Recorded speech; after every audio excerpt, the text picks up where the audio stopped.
Hierdie boodskap na toe gebring deur Skatte in die Hemel. Gaan sluit graag by ons Facebookgroep aan vandag. Vandag se skriflesing kom uit 2 Korintiërs 12 vers 9 en 10. En hy het vir my gesê: "My genade is vir jou genoeg, want my krag word in swakheid volbring.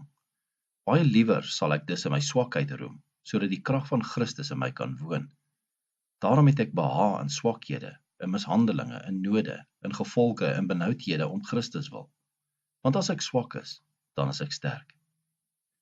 Vandag se boodskap is getiteld As jy swak is. Die suksesresep wat die wêreld voorhou is net vir die sterkes bedoel. Daar is nie plek vir verloders en swakkes nie. As jy dit nie maak in die lewe nie, word jy eenkant toe geskuif. Jy moet jouself ten alle koste handhaaf. Dis die leuen van die wêreld. Jy moet presteer, jy moet geld maak, sommer baie geld. Jy moet die hoogste sport bereik. Dis die aardsleenaar, die duiwel se storie daai. En ons glo dit. Dit is waarom Jakob nie kan wag en sy pa se seun steel. Gideon beskou homself as pateties in vergelyking met sy familie en voel dus nie in staat om die Here se opdrag uit te voer nie. En Petrus sal sy mededisippels wys, hy kan ook op water loop. Paulus vertrap die kerk om sy loopbaan te bevorder.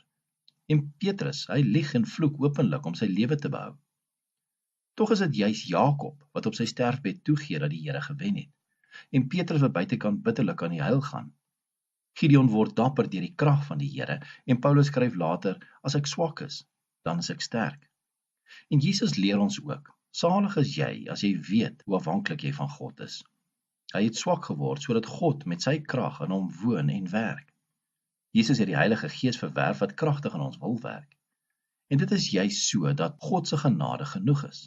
Sy krag werk juis in ons en deur ons as ons swak is. Die krag van die Gees maak ons dinamies. Maar dan moet ons ook nie in sy pad staan nie. Ons kan dus glo dat die Here dikwels besig is om ons swak te maak. Siekte, pyn, probleme en bekommernisse laat ons swakheid besef. Dit laat ons vra na hulp. Dit laat ons bid, soos Petrus toe hy in die golwe gesink het. "Ag Here, red my," het hy gesê. Soos die tollenaar toe hy gesê het: "Ag Here, wees my arme sondaar genadig."